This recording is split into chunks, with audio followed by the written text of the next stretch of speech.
The envelope had no return address. It appeared on my desk sometime between midnight and sunrise, slipped under the locked door of the sheriff's department like a secret too dangerous to deliver in daylight.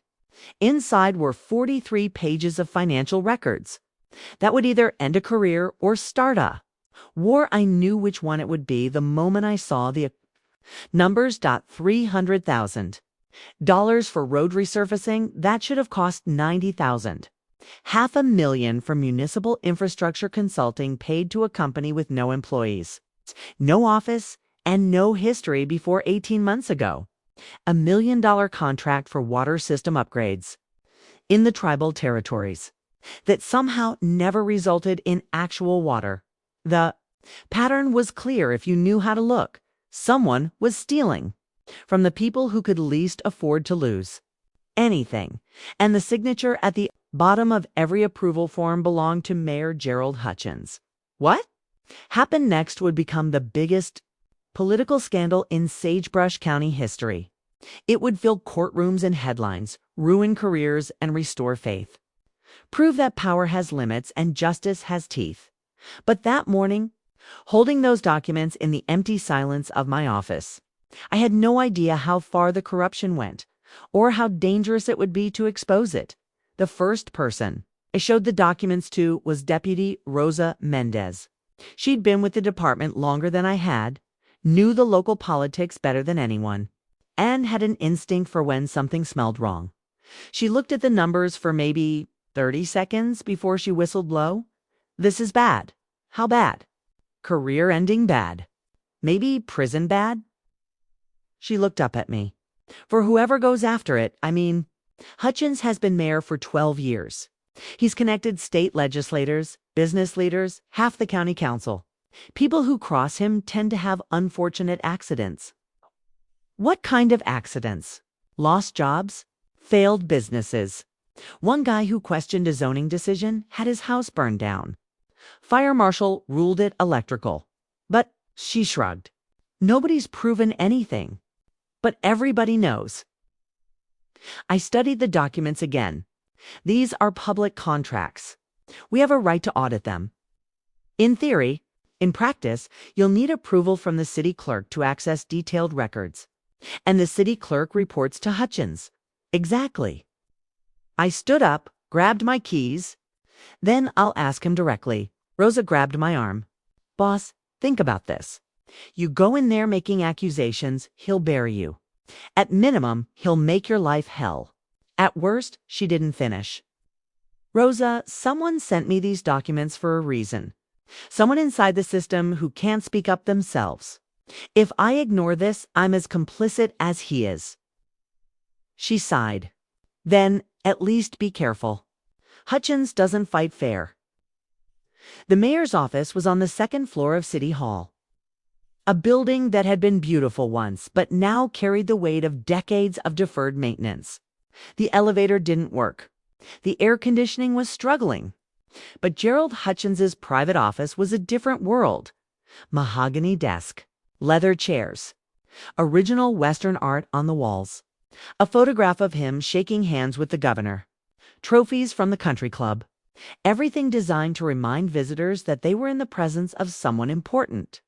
Hutchins himself was 55, fit from expensive gym memberships, with silver hair perfectly styled and a smile that had won elections for over a decade. He looked up from his computer when I walked in, and that smile widened. Sheriff Callahan.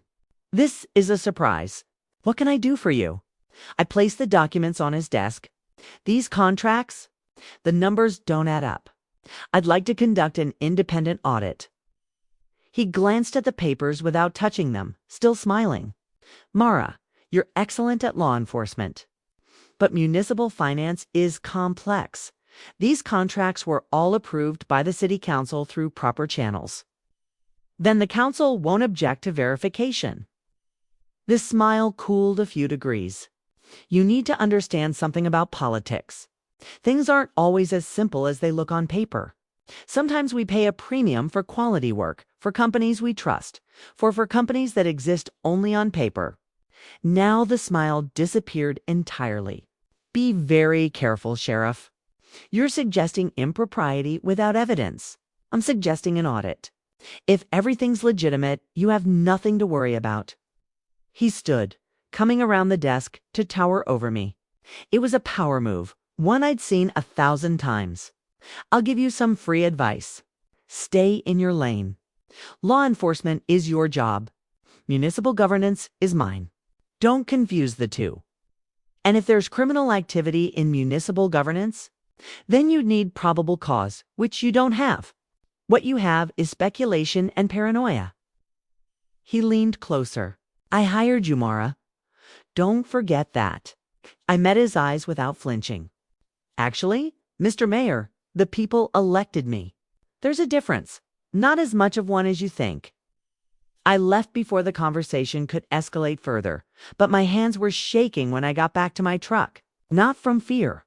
From anger and from certainty that I'd just confirmed everything the anonymous document suggested. That evening, I got a call from Joseph Whitefeather, the Tohono O'odham elder. I'd helped months earlier with the water rights case. His voice was urgent.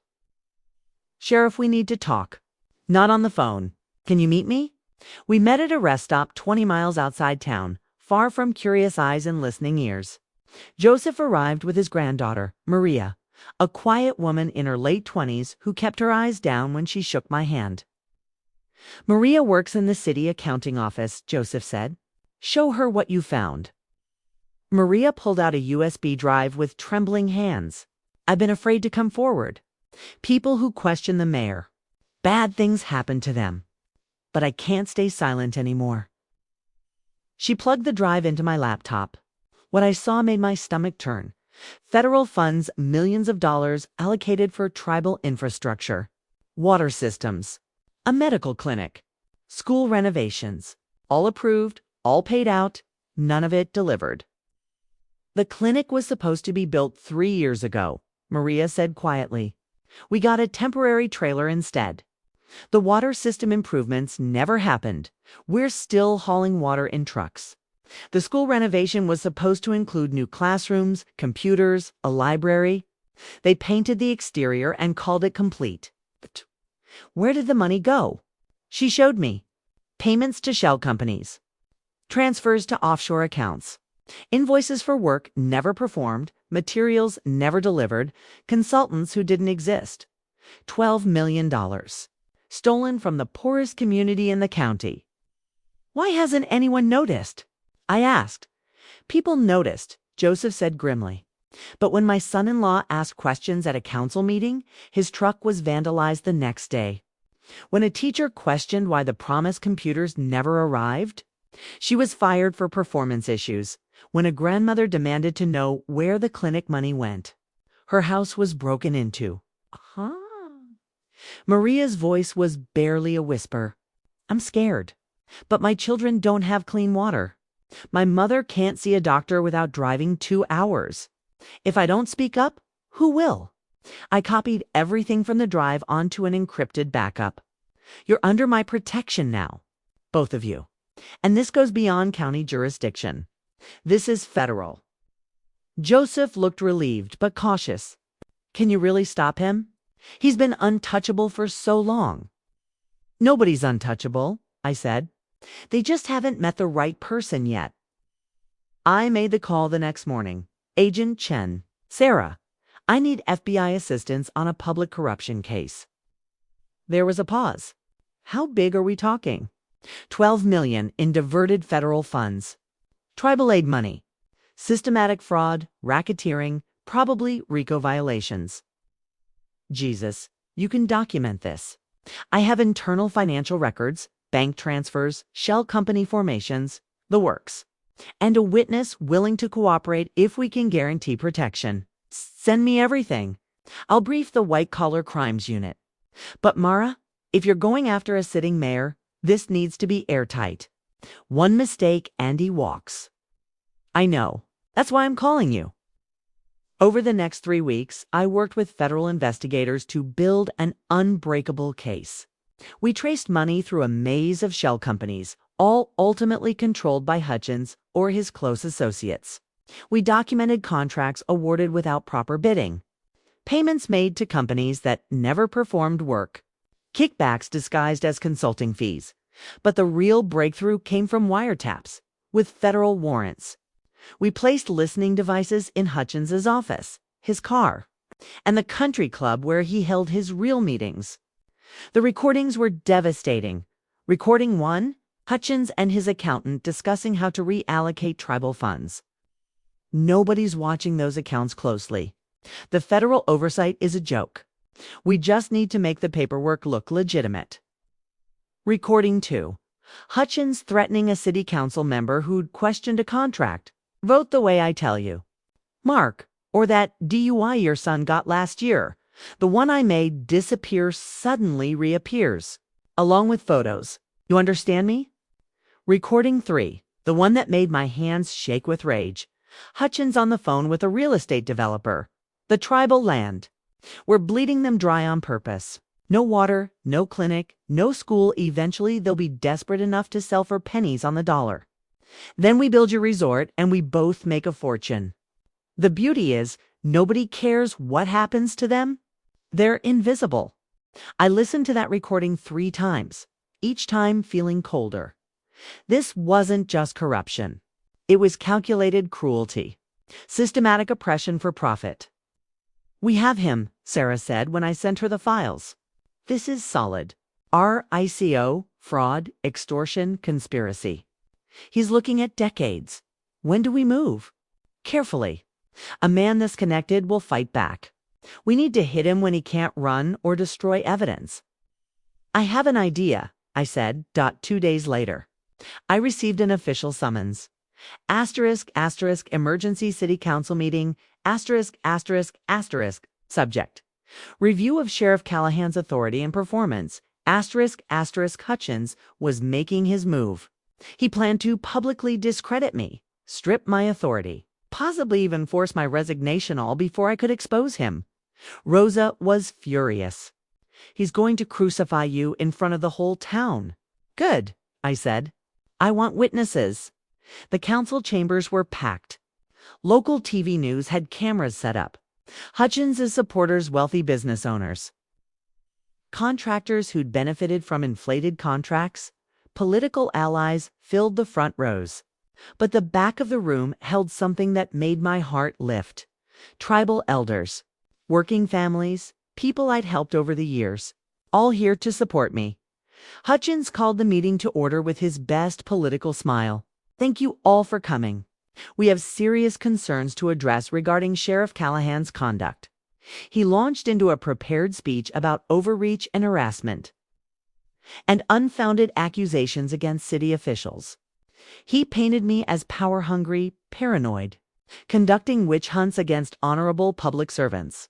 Several council members nodded along the ones he controlled. Sheriff Callahan has exceeded her authority, he declared. She's investigating municipal matters that are none of her concern, making wild accusations without evidence and creating a hostile environment. Frankly, I question whether she's fit for the position, the crowd murmured. Some supportive of him, some angry. I sat quietly. My laptop closed on the table in front of me. Hutchins continued, his confidence growing. I think it's time we consider whether Sheriff Callahan should continue in her role, or whether we need new leadership. Leadership that understands boundaries. Leadership that respects. May I respond? I interrupted. He smiled indulgently. Of course, Sheriff. Please, enlighten us. I stood, connected my laptop to the projection system. The screen behind the council lit up. I'd prefer to let the evidence speak. Hutchins laughed. What evidence? You have nothing but conspiracy theories, and I have 47 minutes of audio recordings. I said calmly, obtained legally under federal warrants, documenting your conspiracy to defraud tribal communities, manipulate municipal contracts, and obstruct justice. The room went silent. Color drained from Hutchins's face. You're bluffing. I looked toward the back of the room where Agent Sarah Chen had just entered with 2 other federal agents. Agent Chen, would you care to verify the authenticity of these recordings? Sarah walked forward, her FBI credentials visible. The recordings are authentic and were obtained under proper judicial supervision. Mr. Hutchins, you are currently the subject of a federal criminal investigation." Hutchins's face went from pale to red. "This is absurd. I'm the mayor. You can't just watch," I said simply, and I pressed play. The first recording filled the chamber. Hutchins's voice, unmistakable, discussing with his accountant how to mask the theft. "The tribal funds are easy. Nobody's really watching. We just need the paperwork to look legitimate. Route it through the Delaware LLCs, then offshore. Standard stuff." Council members who'd been nodding along moments before looked stricken. The audience sat frozen. The second recording played. Hutchins threatening Councilman Mark Brennan. "Against me again, and I guarantee that DUI. Your son disappears from the sealed file and ends up on the front page of every paper in the state." Mark. Brennan was sitting in the front row, tears streaming down his face. The third recording was the worst. "We're deliberately withholding the infrastructure money. No water, no clinic, no school. We're starving them out. Eventually, they'll be desperate enough to sell the land for nothing. Then we build the resort and triple our investment. The beauty is, nobody gives a damn about Indians anyway." Joseph Whitefeather sat in the audience. His face carved from stone, but his eyes were burning around him. Tribal members heard the mayor who'd promised to help them. Kay admit on tape that he'd been systematically destroying their community for profit. Hutchins tried to interrupt. "Turn that off. This is illegal. These recordings are inadmissible." Sarah stepped forward. "Obtained under federal warrant, Mr. Mayor. Perfectly legal and absolutely admissible." "They're out of context. Edited. We have the complete unedited recordings," I said. "All 47 hours, if you'd like to hear them." "I won't. This is Gerald Hutchins," Sarah said formally.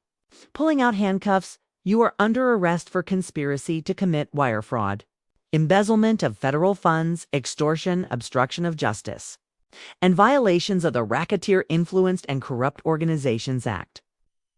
Federal agents moved in as Hutchins backed away. "You're making a huge mistake. I know the governor. I know senators. I'll destroy all of you."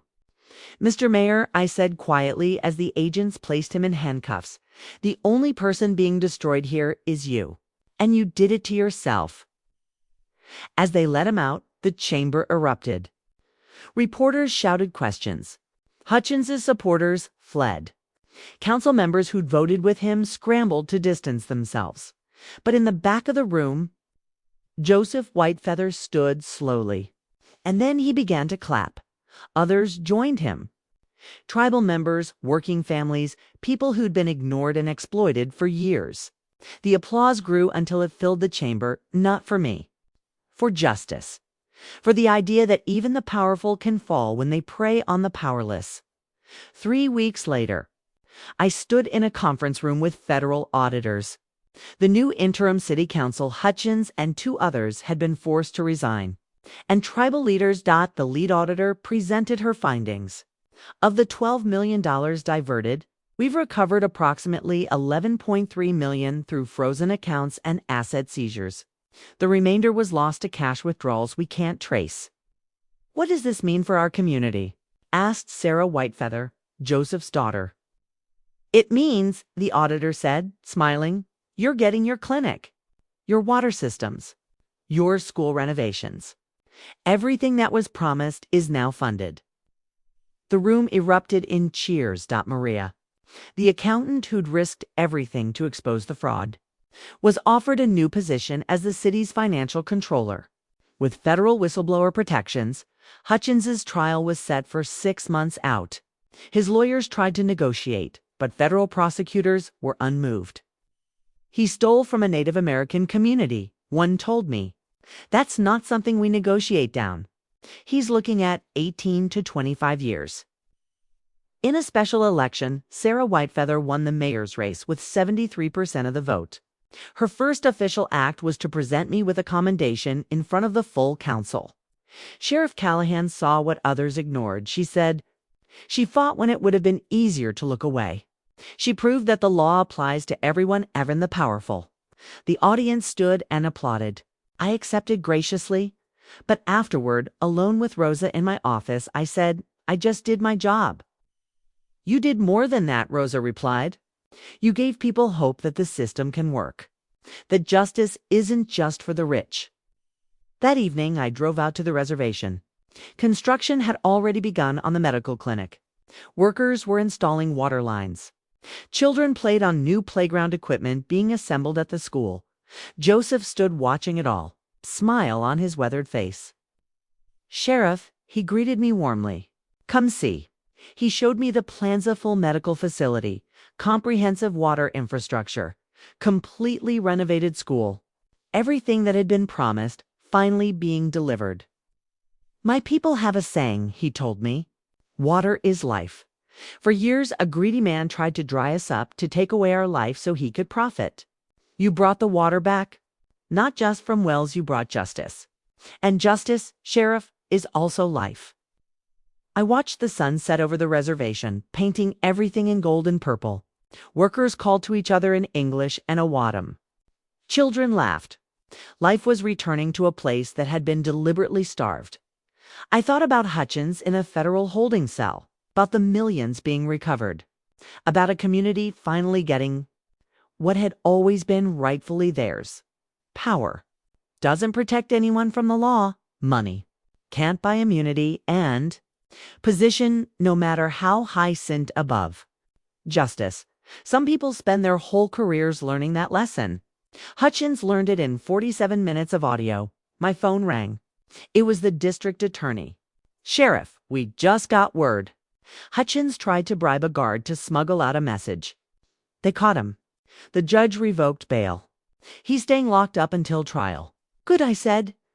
Because some people never stop believing the rules don't apply to them until they meet someone who refuses to be intimidated, refuses to be bought, refuses to look away when the powerful prey on the powerless.